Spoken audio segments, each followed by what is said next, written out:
അപ്പം നമ്മളുടെ ആ പഴയ വീഡിയോയുടെ കണ്ടിന്യൂഷൻ ആയിട്ട് നോക്കുകയാണെങ്കിൽ Q1 V1 by 2, Q1 V1 by 2 it's U1.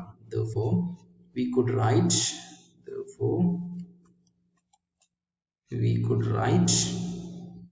U2 is equal to U1 by K. In short, if we are concluding this, we can say if a dielectric slab is introduced after removing the battery, the final charge Q2 is equal to Q1, that is, charge will not change. Final capacitance C2 will be equal to KC1. Final potential V2 will be equal to V1 by K. The final potential energy U2 is equal to U1 by K. ഇതാണ് dielectric സ്ലാബിനെ battery remove ചെയ്തതിനു ശേഷം introduce ചെയ്യുകയാണെങ്കിൽ സംഭവിക്കുന്നത്, അല്ലെങ്കിൽ isolating the capacitor from the battery, അതിനുശേഷം dielectric സ്ലാബിനെ introduce ചെയ്യുകയാണെങ്കിൽ സംഭവിക്കുന്നത്. Okay, ഇനി നമുക്ക് separation between the plates of the capacitor is increased after removing the battery. ആ കേസിൽ എന്ത് സംഭവിക്കും നോക്കാം. സിറ്റുവേഷൻ ഇതാണ്. We are increasing the plate separation after removing the battery. ഒരു parallel plate capacitor എടുത്തു. Let's say we are having a parallel plate capacitor over here. It was connected to a battery like this. Then if we are connecting a battery to it, we'll say its capacitance is C1, charge is Q1, potential is V1, and potential energy is U1. Therefore, there will be a charge accumulated on the plates of the capacitor. After doing this, we are isolating the capacitor. We are isolating the capacitor means നമ്മൾ ആ കപ്പാസിറ്ററിനെ ബാറ്ററിയിൽ നിന്ന് വേർപെടുത്തി വിട്ടു. And after that, we are not introducing a dielectric. Instead, we are increasing the distance between the two plates. ഈ distance d ആണെങ്കിൽ ഇവിടെ എന്ത് ചെയ്തു? Distance കൂട്ടി. Increasing the distance between the two plates, and it is done after isolating the capacitor. Therefore, എന്ത് സംഭവിക്കും? ഇതിലുള്ള charge അതേമാതിരി തന്നെ അവിടെ നിൽക്കും. അപ്പൊ ഈ സാഹചര്യത്തിൽ എന്താണ് സംഭവിക്കുന്നത് നോക്കണമെങ്കിൽ, ഈ സാഹചര്യത്തിൽ നമുക്ക് എന്ത് പറയാൻ പറ്റും? Final charge is equal to initial charge എന്ന് പറയാൻ പറ്റും. അതായത് ഈ സാഹചര്യത്തിലുള്ള അതിന്റെ ഫൈനൽ കപ്പാസിറ്റൻസിന് C2, ഫൈനൽ ചാർജിന് Q2, ഫൈനൽ പൊട്ടൻഷ്യലിന് V2, ഫൈനൽ പൊട്ടൻഷ്യൽ എനർജിന് U2 എന്നൊക്കെ പറയട്ടെ. അപ്പൊ അങ്ങനെയാണെങ്കിൽ നമുക്കിവിടെ Q2 is equal to Q1 എന്ന് പറയാൻ പറ്റും. കാരണം എന്താ? ഐസൊലേറ്റ് ചെയ്തതിനു ശേഷമാണ് സെപ്പറേഷൻ ബിറ്റ്വീൻ ദ പ്ലേറ്റ്സ് കൂട്ടിയത്. After removing the battery only we are increasing the separation between the plates, അല്ലേ? അങ്ങനെയാണെങ്കിൽ നമുക്കിവിടെ ഇത് പറയാൻ പറ്റും. ആൻഡ് ഇൻ ദിസ് കേസ് നമുക്ക് കപ്പാസിറ്റൻസിന് എന്ത് സംഭവിക്കുന്നതാണ്? കപ്പാസിറ്റൻസിന് എന്ത് സംഭവിക്കുന്നതാണെങ്കിൽ കപ്പാസിറ്റൻസിന്റെ ബേസിക് ഫോർമുല എന്താണ്? ഒരു പാരലൽ പ്ലേറ്റ് കപ്പാസിറ്ററിന്റെ basic formula C is equal to epsilon 0A divided by D ആണ്, അല്ലേ?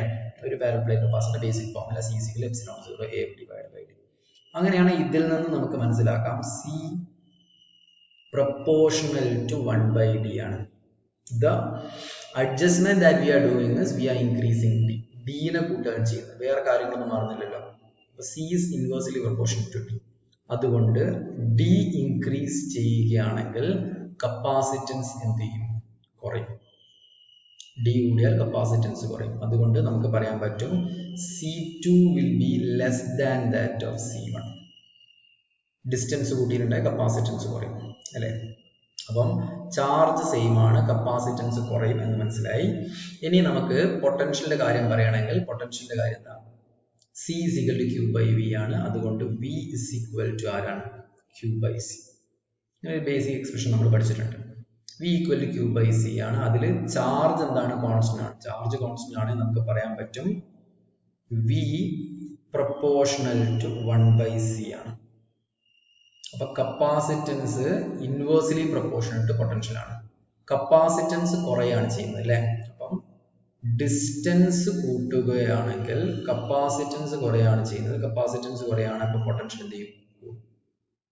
Therefore, we could say V2 will be greater than that of V1. Potential കൂടും. ഇനി നമുക്ക് എന്ത് ചെയ്യാം? അടുത്തൊരു എക്സ്പ്രഷൻ ആയിട്ട് എനർജിയുടെ കാര്യം നോക്കുകയാണ്. എനർജിയുടെ എക്സ്പ്രഷൻ എന്താ? നമുക്ക് QV/2 എന്ന് എടുക്കാം. Let's take QV/2. അങ്ങനെയാണെങ്കിൽ Q കോൺസ്റ്റന്റ് അല്ലേ, അതുകൊണ്ട് U പ്രൊപ്പോർഷണൽ ടു V എന്ന് നമുക്ക് പറയാം. കാരണം Q ഉം 2 ഉം കോൺസ്റ്റന്റ് ആണ്. അങ്ങനെയാണ് U പ്രൊപ്പോർഷണൽ ടു V ആണെങ്കിൽ നമുക്ക് പറയാം ഡിസ്റ്റൻസ് കൂട്ടുകയാണെങ്കിൽ കപ്പാസിറ്റൻസ് കുറയും. കപ്പാസിറ്റൻസ് കുറയുകയാണെങ്കിൽ പൊട്ടൻഷ്യൽ കൂടും. പൊട്ടൻഷ്യൽ കൂടുകയാണെങ്കിൽ പൊട്ടൻഷ്യൽ എനർജി എന്താണ്? ഡയറക്ട്ലി പ്രൊപ്പോർഷൻ ആണ്. അപ്പോൾ പൊട്ടൻഷ്യൽ എനർജിയും ഇൻക്രീസ് ചെയ്യും. That means U2 will be greater than U1.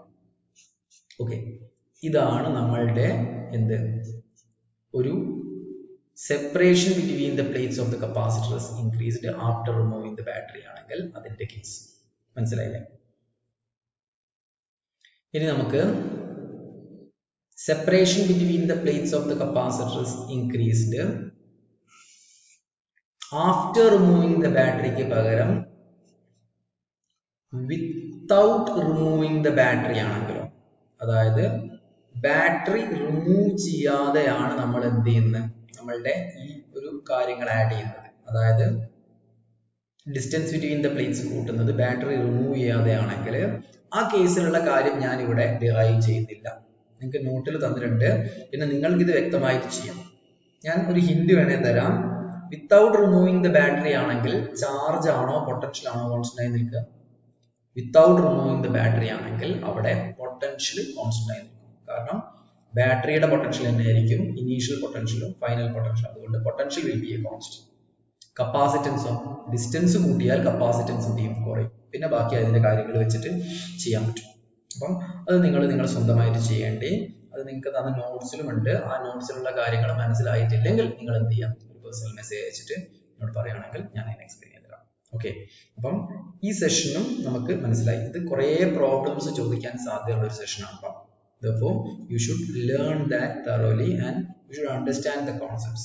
ഇതിനപ്പോൾ distance double ആക്കി എന്നുള്ള രീതിയിൽ ചോദ്യങ്ങൾ ചോദിക്കും, അല്ലെങ്കിൽ ഡിസ്റ്റൻസ് ഹാഫ് ആക്കി എന്നുള്ള ചോദ്യങ്ങൾ ചോദിക്കും. ഇനി കഴിഞ്ഞ സെഷനിലാണെങ്കിൽ dielectric of dielectric constant 2 is introduced, dielectric of dielectric constant 5 is introduced, എന്നിട്ട് ബാക്കിയുള്ള കാര്യങ്ങൾ കണ്ടുപിടിക്കാനുള്ള ചോദ്യങ്ങളൊക്കെ ചോദിക്കും.